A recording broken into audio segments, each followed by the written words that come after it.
Muy buenas tardes, queridos amigos que no te la cuenten aquí una vez más con nuestras entrevistas, esta vez con una que está del otro lado de la montaña, del otro lado de la cordillera, la señora Vanessa Kaiser. Vanessa, ¿cómo le va? Muy buenas tardes, gracias por atenderme. Muy buenas tardes, padre. Gracias a usted por darme un espacio de conversación que sin duda va a ser memorable, al menos para mí, que lo sigo hace mucho tiempo. Bueno, lo lamento, es un pecado suyo. Bueno, Vanessa Kaiser, doctora en Ciencia Política, área de la política por la Pontificia Universidad Católica de Chile, doctora en Filosofía, magíster en Ciencia Política por esa universidad, magíster en Ciencia Política también por la PUC, en Filosofía, periodista, Universidad Finisterre. Bueno, tiene una experiencia muy, pero muy amplia. Está metida, mamá de 3 hijos, quizás para mí es el título quizás que una mujer puede ser el más importante, por más que a las femi bolcheviques no les guste el tema, pero es así, una mujer se realiza enormemente en la maternidad, lo dice San Pablo, y ha sacado un nuevo libro que tuvo la gentileza de enviarme. Estaba por ponerlo en pantalla, pero soy medio bruto para estas cosas, así que no estoy con todas las cosas técnicas. El progresismo y la cultura de la muerte, subtítulo, claves para entender el proyecto ideológico y político de la nueva izquierda. Antes de empezar a hablar con Vanessa respecto del libro, le voy a hacer una pregunta extra libro.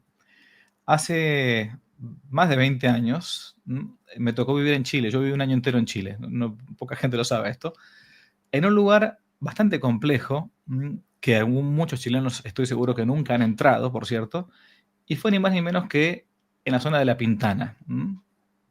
Me tocaba hacer apostolado como seminarista en mi primer año en una población es una especie de favela, para los que no conocen un poco lo que es el término en Brasil, llamada El Castillo. Y yo venía de Argentina. En Argentina muchas veces las clases populares están más bien cooptadas por una especie de populismo izquierdista y todo. Y yo venía con la idea de que Pinochet, el gran Pinochet, había salvado a Chile del comunismo. Claro, toda la izquierda dice lo contrario, pero decir eso en un país como Argentina era algo como nefasto, era imposible. Entonces me callaba la boca, no decía nada, mucho más que estaba ya como seminarista con sotana y todo. Esta gente me va a matar, pero empezaba a hablar con la gente y me daba cuenta que toda la gente, o mucha gente en esa población, era pinochetista. Yo decía, ¿qué pasó acá? ¿Cómo puede ser que esta gente sencilla, trabajadora y todo, hablaba loas a favor de lo que había sido el gobierno, más bien de derecha, de Pinochet, con todos los errores que pudo haber tenido? Eso nadie lo niega, uno no es un necio. Pero ahora le pregunto entonces a Vanessa, en primer lugar por esto, ¿cómo puede ser que la gente sencilla, menos hace 20 años por lo menos en Chile, que yo conocía, era más bien de derecha y apoyaba, por ejemplo, el régimen de Pinochet? Bueno, tras 17 años, el plebiscito que se hizo con el sí o con el no, en realidad se perdió por muy pocos votos y con bastante intervención extranjera. No nos olvidemos que poco antes hubo una crisis enorme porque se envenenaron un par de uvas en nuestras exportaciones a los Estados Unidos, con lo cual le dieron la señal al gobierno de Augusto Pinochet de que si seguía adelante iban a haber consecuencias mayores para el país. Augusto Pinochet prácticamente, después de 17 años de gobierno que no fueron fáciles, a él le tocó reconstruir todo lo que destruyó el gobierno totalitario de Salvador Allende. La democracia no se quebró con Pinochet, se quebró con Salvador Allende. Los militares no entraron en política con Pinochet, entraron en política con Salvador Allende. Él fue el que después del paro del 72 metió a los militares en los ministerios. Y eso es algo que la izquierda no quiere saber. Luego él pensó que los militares iban a jugar a favor de él y del proyecto Castro comunista y no a favor de su país, sin entender lo que es el amor, porque la izquierda no conoce el amor, no conoce el amor por su país, no conoce el amor por su familia. Hoy día en Chile hay detenidos desaparecidos que están en cajas de huesos y no los quieren reconocer porque si les reconocen ya no pueden hacer el negocio de tener presos por secuestro permanente a los militares y cobrar la indemnización. Eso es lo que es la izquierda. La izquierda de Allende tampoco supo leer qué es lo que iba a pasar con las Fuerzas Armadas en Chile, y las Fuerzas Armadas rescataron el país de la peor debacle que ha vivido en su historia. Ahora estamos empezando a ir por exactamente el mismo camino, y además afrontaron una situación muy difícil con la crisis del 80. La crisis del 80 dejó a mucha, pero mucha gente desamparada, producto de una un sobreendeudamiento del sector privado que estuvo mal regulado, porque el laissez-faire funciona hasta un cierto punto. Lamentablemente, cuando el mercado es muy chico, si uno deja que hagan lo que quieran hacer, bueno, estos 5 grupos económicos sobreendeudaron al país. Finalmente, el país tuvo que pagar por sus malas acciones. Sin embargo, a pesar de esa crisis que fue tremenda, con mucha gente que cayó en la desgracia, logramos salir adelante, y cuando se entrega el país al próximo presidente, que fue Patricio Aylwin, que por supuesto entró liberando a todos los que estaban presos por terrorismo, y se iniciaron, ¿no es cierto?, los juicios en contra de los militares que nos habían liberado del terrorismo. Bien, el país estaba perfectamente con un modelo que funcionaba muy bien, y eso fue lo que persuadió en parte o aparte de la ex concertación, que en su minuto eran de izquierda y de extrema izquierda, a seguir adelante con el modelo económico que ahora Boric prometió enterrar en la tumba del neoliberalismo, transformar a nuestro país en una tumba, y en eso está toda la izquierda, transformando a Occidente en una tumba. El libro que acaba de sacar usted es El progresismo y la cultura de la muerte. Yo, cuando me lo envió usted hace algunas semanas, me lo puse a hojear. Sinceramente no lo pude leer completo, ¿no? Pero sí varias partes. Y cuando uno se pone a fijar, al menos en el título, dice, bueno, esta mujer va a hablar acerca de la eutanasia, del aborto, ¿no? Pero la realidad es que si bien toca algunas veces estos temas, no es exactamente sobre estos temas que trata, ¿no? Si uno se puede ver nada más que los capítulos, el primero habla de la nueva derecha, el segundo lo que hace la nueva izquierda, ¿no? Hay cosas como la nueva derecha, la nueva izquierda, cuando hay gente que uno dice, bueno, perfecto, digamos, en la precisión de los términos estriba la salud del discurso. ¿Cómo le explicamos a la gente, porque van cambiando las cosas, qué es hoy la derecha, qué es hoy la izquierda, qué es hoy ser liberal, qué es hoy ser conservador? Porque la verdad que es como que decía Chesterton, que las palabras se habían puesto un poco como locas. Si uno no termina definiendo qué cosa es cada uno o qué cosa entiende por esto, no, digamos, terminamos como una especie de diálogo de sordos. ¿Qué es la nueva derecha y qué es la nueva izquierda en todo caso? Me parece que la definición más clara es aquella que surge de la observación de la realidad y de un diagnóstico preciso de la realidad. El mapa político ha cambiado. Nosotros ya no somos izquierda y derecha en los términos clásicos que estaban representados durante la Guerra Fría, sino que hoy día somos globalistas y soberanistas. La nueva derecha se caracteriza específicamente, el punto que comparte y que tiene en común es el ser, digamos, o el defenderse del globalismo, es decir, de la usurpación de la soberanía que está llevando a cabo los organismos internacionales, acompañados de las élites del Foro de Davos, neomalthusianas, que están obsesionadas con reducir la población mundial, y por lo tanto la nueva derecha está consciente que el peor peligro que enfrentan los países hoy día, la soberanía de los países, es decir, la libertad suya y la mía, padre, y la de todos los que nos están escuchando, son los organismos internacionales que vienen empujados por capitales transnacionales que por supuesto no conocen patria, por supuesto no conocen el amor,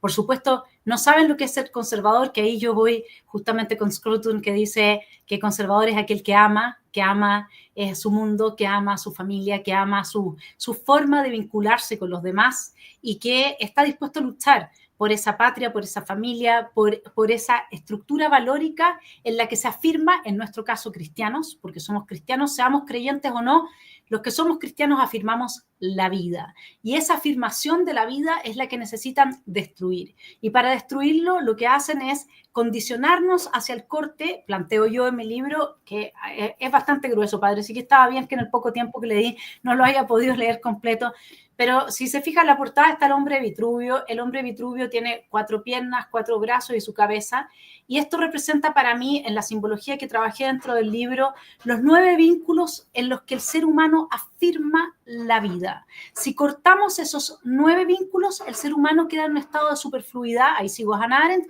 ¿no?, en que lo arrasan, no tiene por qué defender su vida, no tiene cómo no aspirar a los 25 años con una depresión a que le den una hora de eutanasia y terminar luego con su padecimiento de estar vivo. Esos 9 vínculos en breve son el vínculo con Dios, el vínculo con el planeta, el vínculo con la especie, el vínculo con la tradición, el vínculo con la nación, el vínculo con la sociedad, el vínculo con la familia, el vínculo con la conciencia, el vínculo con el cuerpo. Son 9 vínculos que la izquierda, con la ideología ecocéntrica y con la ideología de género, están condicionándonos a romper de manera que ya no podamos afirmar la vida. Aquí en Argentina hubo un gran mártir, Jordán Bruno Ollenta. Hablamos antes del tema del terrorismo, la izquierda. Y hay una frase que me gusta mucho repetir, alguna vez la publiqué en Twitter, a alguno no le gustó, pero la voy a poner acá en pantalla, donde decía, bueno, que entiende él por derecha. A ver si acá lo puedo llegar a... se me acaba de ir. No, acá está, perfecto. Dice Juan Domingo Solamente, hablo de derecha en el sentido del arraigo a la tradición espiritual e histórica de las naciones cristianas. Hablo de derecha en el sentido de adhesión al orden natural y cristiano de la vida, en la familia, en el municipio, en la escuela, en la universidad, en la empresa, en el Estado. Hablo de derecha en el sentido de adhesión a la civilización cristiana occidental, en el orden de las verdades esenciales, en el orden de sus instituciones. Una vez comenta que le dijeron que una vez que usted, doctor, profesor Oyente, está atrasado 40 años. Yo no estoy atrasado 40 años, respondió. Yo estoy atrasado más de 20 siglos, porque lo que enseño comenzó allá por el siglo IV o V antes de Cristo. Obviamente, Platón, Sócrates, Aristóteles, ¿no? Luego tuvo una primera culminación decisiva con la venida de nuestro Señor Jesucristo, ¿no? De manera que lo que yo enseño es realmente anacrónico, pero no es un anacronismo de 40 años, sino de más de 20 siglos. Lo que llamo derecha, para ponerlo a esa izquierda atea, apátrida, es la restauración en Cristo de todas las cosas. ¿Qué le parece esta afirmación? Yo estoy en principio de acuerdo. Lo que pasa es que obviamente que cuando uno conversa o responde en el marco de entrevista tiene que simplificar los argumentos. Obviamente. Porque si no es imposible. Y yo creo que lo que puedo agregar a lo que está definido ahí no es algo de lo cual él no esté consciente. El problema de pasar del teocentrismo al antropocentrismo y de cortar el vínculo con Dios, por lo que Nietzsche lloraba, adoraremos la piedra. Hemos perdido la capacidad de conexión con Dios, hemos cambiado a Dios por la nada. Eso es lo que él llora y que ha sido muy mal interpretado porque no se le ha entendido. Bueno, también Max Weber dice, ahora la jaula dorada quedó vacía, ahora el advenimiento del antropocentrismo tiene efectos que son mucho mayores de lo que nosotros estamos pensando. Tener esta norma binaria de la que habla la izquierda y no la trinitaria, que es la que aporto yo desde la lectura de San Agustín y la vida en Cáritas, lo que genera, en definitiva, es una desvalorización y desacralización de todo lo que debía mantenerse sagrado para nosotros. Y una civilización no sobrevive sin lo sagrado. Lo sagrado en términos de aquello que es digno del máximo respeto, la infancia es sagrada. El vínculo matrimonial es sagrado. La iglesia, por Dios, es sagrada. Entonces, cuando nosotros... Y la experiencia de lo sagrado es una experiencia psíquica. Por lo tanto, el problema del materialismo es que reduce nuestras capacidades de experiencia... Este es un libro de psicopolítica, ¿no? Reduce nuestras capacidades de experiencia psíquica de vivir la hierofanía, de vivir lo sagrado, de entender que ese carácter, cuando uno ve la película Sound of Freedom, ¿no? Lo que hace Tim Ballard en su vida real, él experimenta lo sagrado, él va en defensa de los niños. Y todo este proceso de subversión que yo describo en mi libro, a lo que apunta, en definitiva, es a que no quede nada sagrado, a que eso desaparezca del mapa. Y cuando logren eso, eso tiene efectos muy importantes en términos políticos y la imposición del nuevo orden mundial. Y el antes y después de Cristo también es fundamental tenerlo a la vista. Cristo es quien dice, el que quiere que me siga. El que quiere que me siga. ¿Y eso qué significa? Que Él reconoce el libre arbitrio, que Él nos reconoce a cada uno con esa cualidad. Y es de esa cualidad que se siguen los derechos fundamentales anteriores a la existencia del Estado. ¿Sabe, padre? El liberalismo clásico, porque no vamos a hablar del otro, porque eso es progresismo puro y duro, el liberalismo clásico que con John Locke todavía tenía a Dios presente. De hecho, John Locke habla de oír la voz de Dios, no la voz de la razón, la voz de Dios, o digamos que hace un poco un sinónimo, porque Dios habla a través de la razón, ¿cierto? El liberalismo clásico, y esto los liberales no han tomado nota, no subsiste sin los principios y sus raíces cristianas. De hecho, yo sinceramente, cuando me puse a ver un poco más quién es Vanessa Kaiser, en varias páginas encontraba, bueno, es una liberal, es una libertaria, en fin. Sinceramente, yo me asombré bastante, porque en el libro me encontré muchas críticas a muchos planteos liberales, ¿no? Sinceramente, yo voy a leer algunas frases que, por ejemplo, un texto. Por su parte, dice ella, Rousseau es el padre de la barbarie civilizatoria que impulsan las élites neomalthusianas y sus huestes, ¿no? O sea, digo, ¿cómo puede ser que esté hablando en contra de Rousseau si cuando yo estudié ciencia política en la Facultad de Derecho en la Universidad de Buenos Aires, te hablaban de Rousseau como el padre del liberalismo, o sea, justamente, ¿no? Entonces, yo he tenido que leer el Contrato Social, el Emilio, esos libros que son claramente nefastos, donde en realidad nos encontramos ante un farsante. Bueno, si uno conoce un poco la vida de Rousseau, se da cuenta quién es. Y acá acaba la pregunta, porque hay una gran crítica incluso en el libro a estos planteos. Y para mí es como decía Dostoyevsky, no sé si usted va a coincidir, es como que decía en Demonios, en su novela Demonios, que de padres liberales nacen hijos comunistas, ¿no? No en el sentido meramente de la dialéctica opositora uno con otro, sino porque como una especie de la matriz de ese liberalismo laicista, más bien promasónico, sí, que afirma a Dios como una especie de entelequia así en el aire como el gran arquitecto, pero después culmina en gran parte en esto porque se desanclaron de esto que es ni más ni menos que Dios, el Dios verdadero, no Dios así de los masones, y por eso después termina como siendo la otra cara de la misma moneda, ¿no? Con el tema de la izquierda. No sé qué opina con estas cosas. Pues son textos que me asombraron en su libro. Claro, lo que pasa es que quizás uno tiene una trayectoria en la vida en que empieza a comprender cosas con el paso del tiempo y la experiencia misma. A ver, hace mucho tiempo que yo sé que el liberalismo clásico, ese homo economicus, esa forma, digamos, obsesiva que tenían que tenía Friedman, que tenía Hayek, digamos, de plantearse respecto del ser humano a partir de una antropología, de un concepto antropológico más bien antropocéntrico que teocéntrico, ¿sí? Donde ya Dios prácticamente no está presente. Yo hace mucho tiempo que tenía esa intuición de que en realidad algo fundamental se estaba perdiendo. Pero muchas facultades psíquicas, la empatía, la condición del ser humano como un ser espiritual, la posibilidad, pero de pronto empezó a manifestarse digamos, en mis estudios, en mis investigaciones, tres ideas fundamentales, sin las cuales el liberalismo, porque uno cuando dice, bueno, antes y después de Cristo, bueno, ¿qué había antes y qué había después? Claro. Entonces y padre, y es tan simple, si eso es lo más increíble de todo. O sea, el liberalismo no existe si es que no reconoce la existencia del individuo, ¿verdad? De hecho, el anarcocapitalismo se basa sobre la base del individualismo metodológico. A ese nivel, imagínense, mis hijos, que tengo uno que es súper anarcocapitalista, nació del ex nihilo, no es que de la mamá. Bueno, pero está bien, para esas edades, padre, está bien. Entonces, prefiero que vayan por ese lado para comenzar su ruta por esta vida.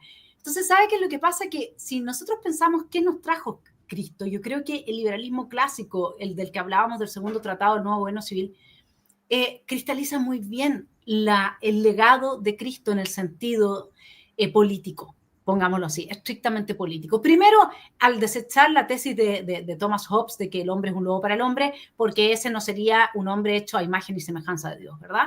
Sino que muy por el contrario, entendiendo que nosotros tenemos una vida en estado de naturaleza que responde esencialmente a la voz de Dios, a la voz de la razón, por lo cual a usted ni a mí nos tienen que estar prohibiendo ir a matar porque no vamos a ir a matar per se, porque nos nace, no está en nuestra naturaleza y no es que seamos tan especiales, digamos, ¿no? Resulta que es después de Cristo que empieza a desarrollarse el camino de este individuo que tiene su dignidad, que es persona, que producto de que es persona única, irrepetible, por lo tanto, no es simplemente una masa, un colectivo al cual se le puede arrasar, tiene estos derechos fundamentales, que dado que tiene estos derechos fundamentales, Jesús nos dice al César lo que es del César y a Dios lo que es de Dios. Es decir, hay un claro límite a la intervención del poder político en la vida de los seres humanos. Entonces nosotros tenemos en Jesús al reconocimiento de ese que si quiere, lo sigue, y si no quiere, no lo sigue. Y la vida en Cáritas tenía siempre como contrapartida la vida en Cupiditas.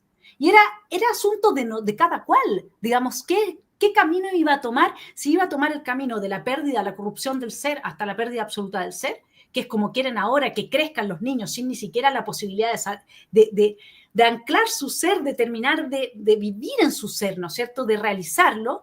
Amar es desear que seas, dice San Agustín, ¿verdad? ¿No? Bien, ahora después con la norma binaria ya, es decir, la desaparición de Dios de la ecuación cultural, espiritual, psíquica del ser humano, ese liberalismo deviene en mero materialismo. Y por supuesto, Hannah Arendt también trabaja el materialismo liberal, que ha perdido a Dios, ¿no es cierto? No lo dice en estos términos, pero de eso está hablando, del homo económico, si queremos graficarlo en un tipo de ser humano, tipo de vida, como la contrapartida, la contracara del materialismo marxista. En la medida en que ella, a diferencia de lo que hago yo en el libro, que sí anclo el marxismo en una vertiente o en una corriente mefistofélica y de Baphomet muy fuerte. Baphomet es el dios de los, según de ciertos liberales que creen que ellos son los arquitectos, ¿no es cierto?, etcétera, en el gran arquitecto. Bien, dejémoslo ahí. Y entonces Hannah Arendt sí los ve efectivamente a estos materialistas como la contracara. La única diferencia que habría entre un liberal materialista con una concepción antropológica de esa índole y un marxista sería que en el liberalismo la propiedad sería individual y en el marxismo colectiva, ¿no es cierto? Y digamos que finalmente estamos todos reducidos a ser meros miembros de la especie, es decir, se pierde la condición de persona, se pierde el valor del libre arbitrio y además el libre arbitrio no tiene sentido, padre, donde no existe lo sagrado. Ese es el tema. Hay un segundo capítulo donde dice ella lo que hace la nueva izquierda. Y es raro, porque es como que, no sé, es como que uno tiene que volver a estudiar de vuelta, al menos para mí, porque lo que uno estudiaba antiguamente como lo que es la izquierda, lo que es la derecha, o lo que es el liberalismo, lo que es el comunismo, es como que ahora está todo mezclado. ¿Y por qué digo? Ahora voy a explicar un poco por qué. Cuando uno hablaba acerca de los, no sé, de la izquierda 20 años atrás, la izquierda por lo general planteaba quizás la cerrazón, y ahora mismo incluso, la izquierda, por ejemplo, ahora está en favor de ciertas naciones y en contra de otras, con todo el tema este que hay de guerra entre la franja de Gaza y Israel y qué sé yo.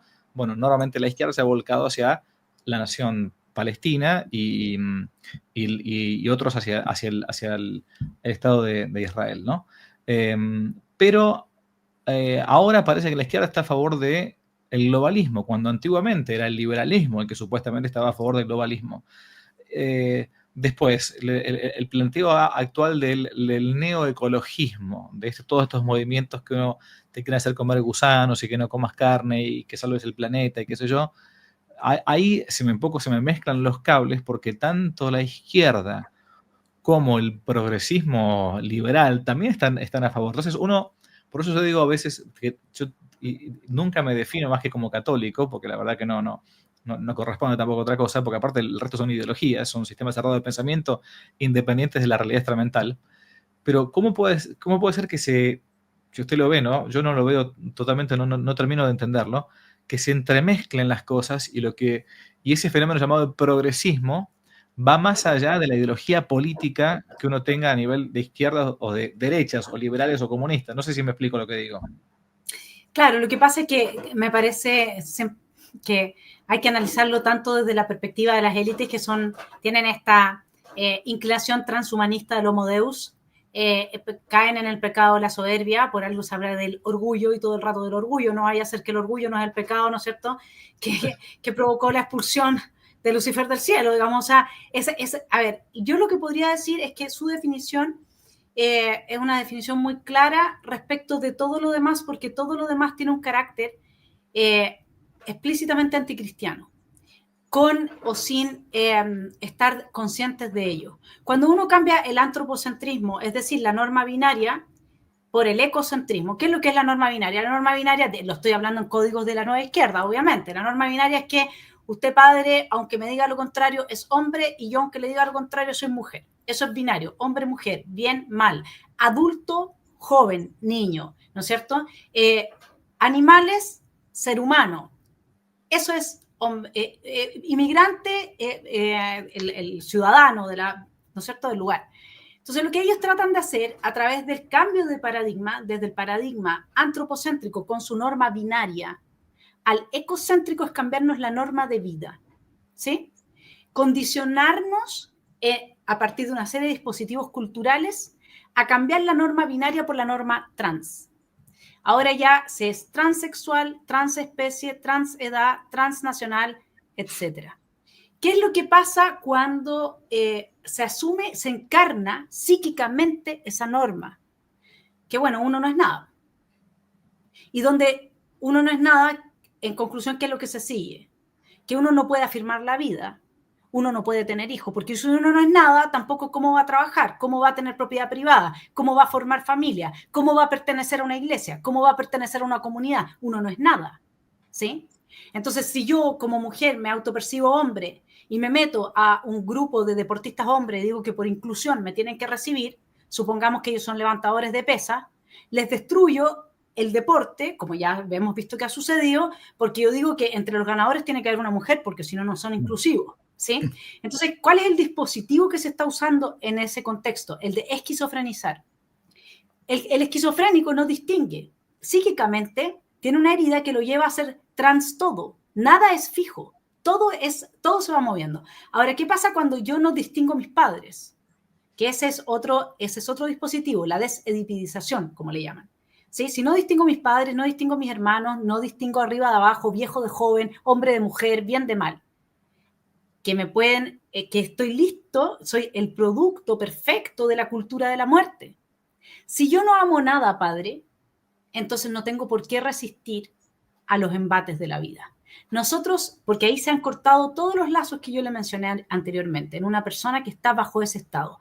El punto es que nos están induciendo ese cambio de norma, de la norma binaria, en que yo al menos todavía reconozco hombre, mujer, niño, hay un cierto orden, hay una cierta estructura que es el orden natural que subsistió a la base institucional al embate antropocéntrico. Ese orden natural todavía estaba presente dentro de nuestras instituciones, por lo que nos permitía afirmar la vida, por lo que nosotros podíamos hacer, como lo hacemos en Chile, una vez al año la Teletón, ¿no es cierto? Me imagino que usted sabe que se junta dinero para ayudar a los niños que nacen con problemas. Bueno, esos niños hoy día hay países en los que se abortan, ya no nacen, ¿sí? Nosotros chilenos seguimos siendo cristianos en el sentido que afirmamos la vida. Si lo que Jesús trajo, y esto no es algo que es algo que me ha llegado de distintos análisis, no es la posibilidad de que existan hombres buenos y hombres malos, entendiendo hombres en el sentido clásico de genérico, ¿no? Lo que Él nos trae es la vida. Él nos trae a la vida. Entonces, lo que ellos nos están condicionando es a la muerte, a partir de todos estos dispositivos que yo menciono en el libro, y no nos estamos dando cuenta. Jan Hirsi, hablando con Jordan Peterson, le decía, mira, yo sé que hay un elefante en la cristalería, yo sé que hay un elefante que lo está rompiendo todo, pero no logro ver el elefante. Y por eso a mí me salió tan largo el libro, padre, porque necesitaba describir al elefante. Entendido. A ver, usted habla bastante en el libro del tema del cambio de sentido común, ¿no? Acá en el canal muchas veces hemos tocado el tema de la nueva izquierda, de la escuela de Frankfurt. Yo soy un admirador, en el más sentido de la palabra, de Antonio Gramsci. De hecho, mi pasión por el tema de lo que es la contrarrevolución cultural católica nació escuchando una conferencia acerca de Gramsci, denostando a Gramsci, digamos, pero me di cuenta que es un tipo que la vio, digamos, ¿no? Y también la escuela de Frankfurt, que supo perfectamente exiliarse a tiempo de Alemania y terminó haciendo, bueno, todo lo nefasto que vemos nosotros ahora desde Estados Unidos. O sea, bueno, salieron siendo, entre comillas, comunistas y se hicieron totalmente procapitalistas, digamos, ¿no? Pero el punto está en el siguiente. Uno dice, bueno, ¿cómo es que nos han ido cambiando con el tiempo el sentido común? ¿Y por qué se la toman con el sentido común? Que acá no estoy hablando de sentido interno, así como la imaginación, la cogitativa. Digo, como decía Gramsci, es la filosofía de los no filósofos. ¿Cómo ha hecho la izquierda en todos estos años, o el progresismo, si queremos, para hablar de modo más genérico, para ir tomando poco a poco el sentido común de la gente?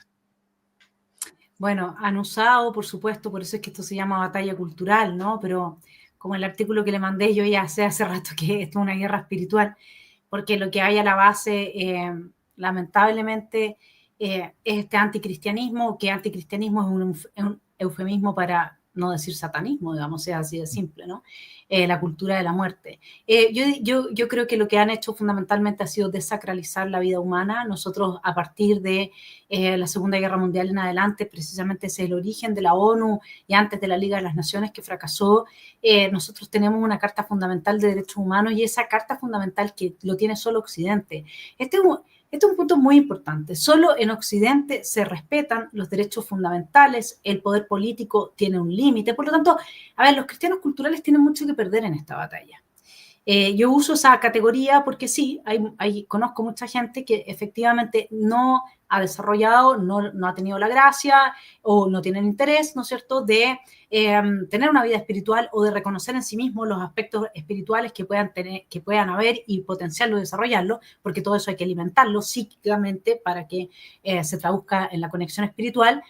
Es decir, no han decidido cambiar la vasija para echar el vino nuevo, entonces la vasija vieja no funciona, ¿no es cierto? Y yo creo que, por lo tanto, lo que estamos perdiendo y lo que estamos arriesgando, y es lo que quieren las élites maltusianas que nosotros perdamos, es nuestra libertad, es nuestra capacidad de decirle a los gobiernos, no, este es tu límite, es que nosotros defendamos nuestros derechos fundamentales, y para eso han ido capturando justamente el sentido común, desde, primero, usar los derechos humanos, o sea, es el oxímoron de Rousseau. Te obligaré a ser libre. ¿Cómo me vas a obligar a ser libre? Claro, yo dedico un capítulo a eso, ¿no? Lo que dice la nueva izquierda. ¿Cómo usan el oxímoron? Y todo esto viene de Rousseau. Para mí, el padre de la presencia del anticristianismo radical, es decir, el satanismo radical en Occidente, es Rousseau. No es otro. Y esto no me lo enseñó nadie. Yo no lo leí de lectura secundaria. Esto viene de mi propia lectura de este personaje, que tiene momentos tan luminosos, ¿no? Porque el demonio funciona así, no funciona mostrándonos pura escoria. Nos comemos la escoria porque la escoria viene revestida de algo bello. Eso a la gente se le olvida. Puede venir incluso con la sotana puesta, digamos. Eso también nosotros lo sabemos, ¿verdad? Entonces, y por eso hay que tener tanta claridad respecto a la existencia de Dios, porque si no es muy difícil distinguir. Porque el demonio siempre se viste, ¿no es cierto?, de ropajes de la verdad. Y lo que han hecho es usar, padre, el victimismo.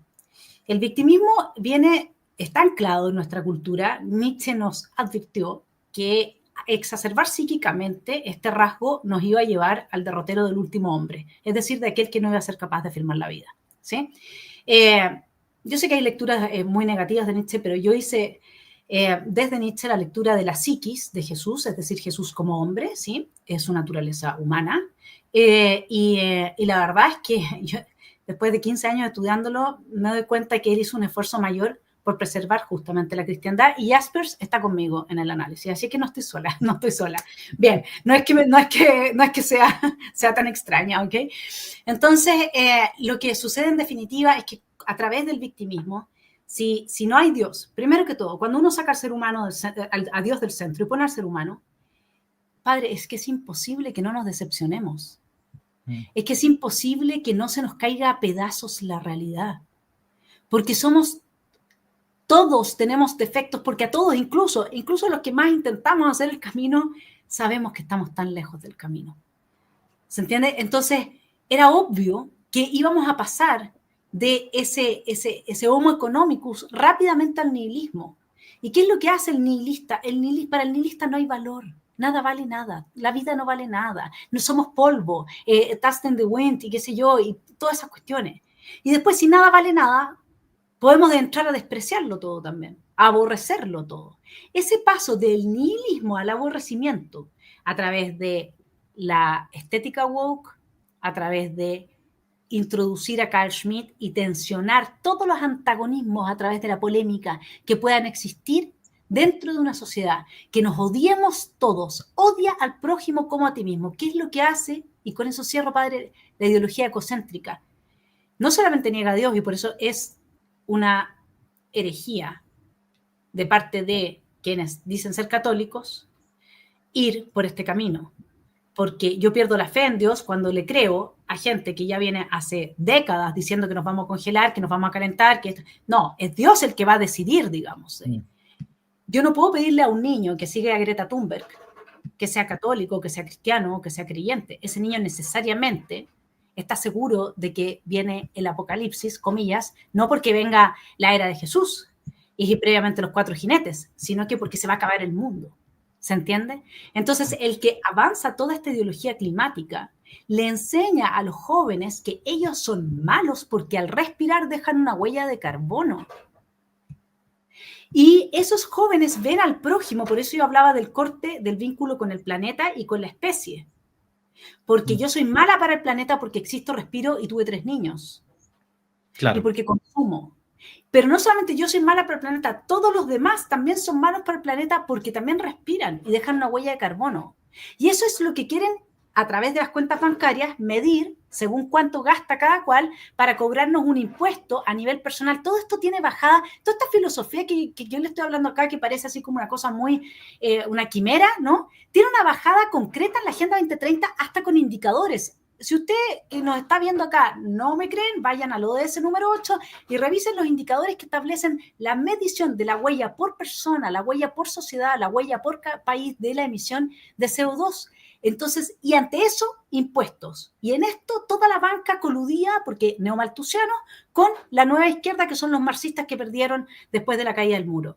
Entonces, claro que tenemos esta tensión del mapa, el nuevo mapa político donde la izquierda capturó los organismos internacionales, desde ahí está destruyendo los Estados-nación, el capitalismo, disolviendo la unidad, la cohesión nacional, etcétera, y por otro lado estos neomalthusianos, que qué mejor que destruyan las sociedades, que las hagan invivibles, porque queremos volver a ser 700 millones de personas en el planeta. Ahora, uno, ¿cómo usted ve la lectura? Hace poquito ganó Trump en Estados Unidos, acá en Argentina Javier Milei, Bukele en Centroamérica. ¿Cómo ve que haya en algunos ambientes de gente más jóvenes? Por ejemplo, usted me hablaba de su hijo, por ejemplo, que prefería que fuera ahora de joven anarcocapitalista y no marxista hippie setentoso, digamos, ¿no? ¿Por qué cree que hay gente joven que se ha volcado hacia esto que podemos llamar, yo no digo, no sé si nueva derecha o conservadurismo o lo que fuere? ¿Es por una reacción, por una cuestión de las redes sociales, por una ley del péndulo que tanto han tirado para un costado? Porque al final de cuentas, yo lo veo experiencialmente en mi vida como sacerdote, que cuando uno conversa con estos jóvenes, que sí, un anarcocapitalista o un conservador es un católico en un par de años, o sea, un cristiano en un par de años, ortodoxo, lo que fuera, no importa, bueno, no me meto en el tema ahora. Pero es como que están a mitad de camino, pero van caminando hacia eso, porque al final de cuentas se dan cuenta que, bueno, que la religión católica es la más cristiana que existe, que no se inventó la rueda y, bueno, que hay un tiempo para todo. O sea que en la época de mis papás quizás estaba de moda ser hippie, y ahora quizás está de moda ser, no sé, anarcocapitalista o conservador o derecha. ¿Por qué cree que se llegó hasta esto? ¿Cómo puede ser que estamos en propaganda súper pro-globalista, pro-ecologista, pro-vegana, pro-woke, pro-feminista, y toda esta tontera, y haya gente joven que se vaya al contrario? ¿Por qué? Bueno, el caso de mis hijos es como bien particular, porque en realidad mi hijo mayor partió sin conocer a Javier Milei, leyendo a Rothbard, rayó con Rothbard, me hablaba todo el día de Rothbard y yo nunca había leído a Rothbard, y me hablaba de Hoppe y me hablaba de todos estos señores y yo nunca jamás los había leído en mi vida. Y cuando me invitaron a la Universidad Francisco Marroquín y me encontré con Rothbard y dije, pucha, qué feo el padre intelectual de mis hijos, dije yo, porque era... De verdad, yo no, es más, para mis hijos, mi hermano Axel, que es muy conocido, ¿no? Que él es minarquista, uno podría decir, ¿no? Él es un tibio socialdemócrata porque es minarquista, ¿ah? Y las risas en la mesa eran de esa índole. Y a mí, bueno, yo tuve siempre una sensibilidad con esto de la colusión entre los empresarios y el poder político. Y si usted se acuerda, antes de que apareciera como en el imaginario este anarcocapitalismo, los que denunciaban esto era la gente de izquierda, a pesar de que después lo usan a su favor. Y yo siendo joven, yo me sentía muy identificada con eso. Yo pasé por una época bastante izquierdosa, bien zurda, te diría yo. Entonces mis hijos, en reacción a esa mamá, que era así, de hecho uno de ellos siempre me dice, ¿qué le diría la Vanessa de los 30 a la de los 47? Así como grave, ¿me entiendes? Yo diría que, no sé si es moda, porque en general me parece que es un pequeño grupo de jóvenes, creo que en Argentina terminaron de decepcionarse de las utopías y de las promesas, llevaban demasiado tiempo y un desgaste. Hay un desgaste en el que ya los jóvenes que apoyaron a Milei ya no les creían nada a estos compadres. En cambio, en Chile ese desgaste no existe. En Chile todavía la juventud está más bien volcada hacia el progresismo.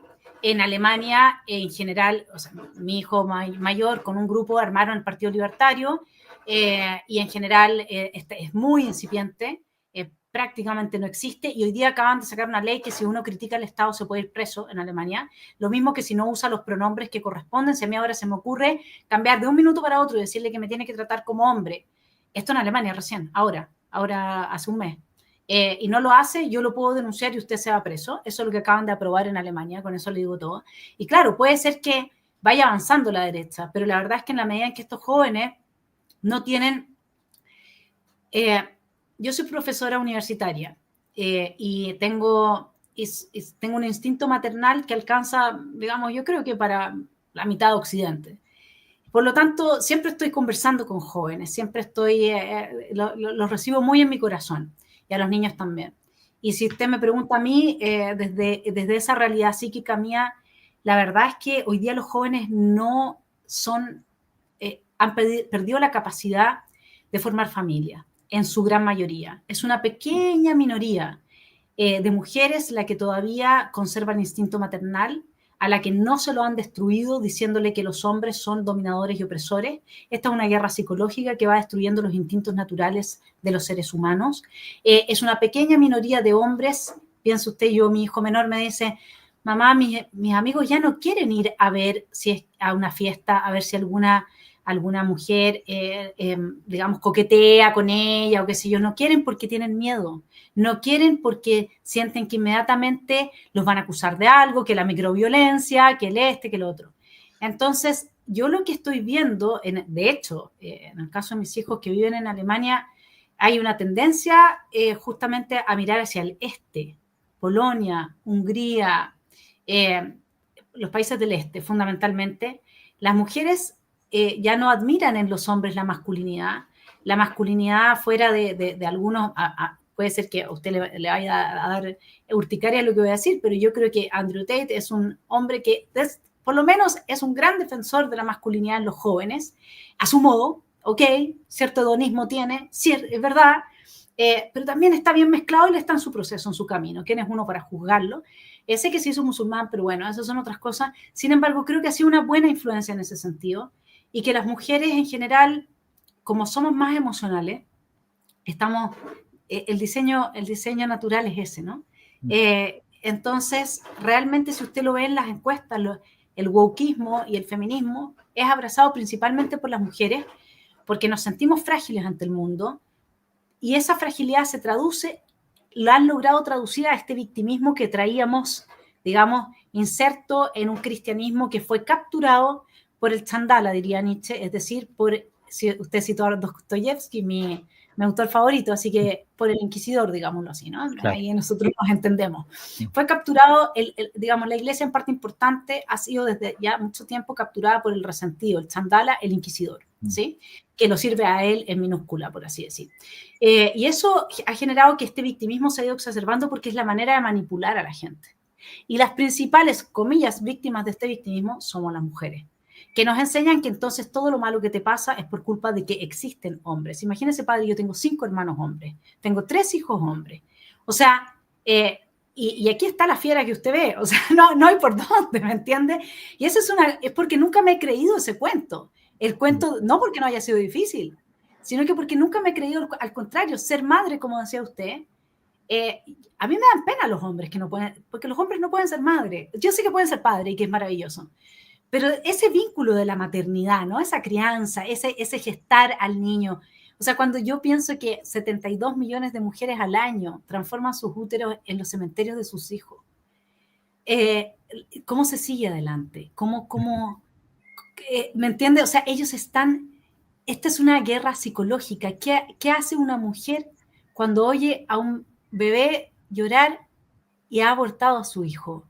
Imagínese, padre, que en Colombia hoy día el aborto es hasta los 6 meses, pero no se puede hacer pesca con mosca porque los peces son sintientes.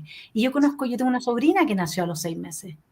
¿Se entiende el proceso de esquizofrenización? Por eso es que Ayaan Hirsi hablaba de este elefante gigante que lo está rompiendo todo y que no lo ve. Por eso es que yo hice, porque esto se trata de la cultura de la muerte. La cultura, padre, yo la defino muy, muy simplemente para no darse tantas vueltas filosóficas.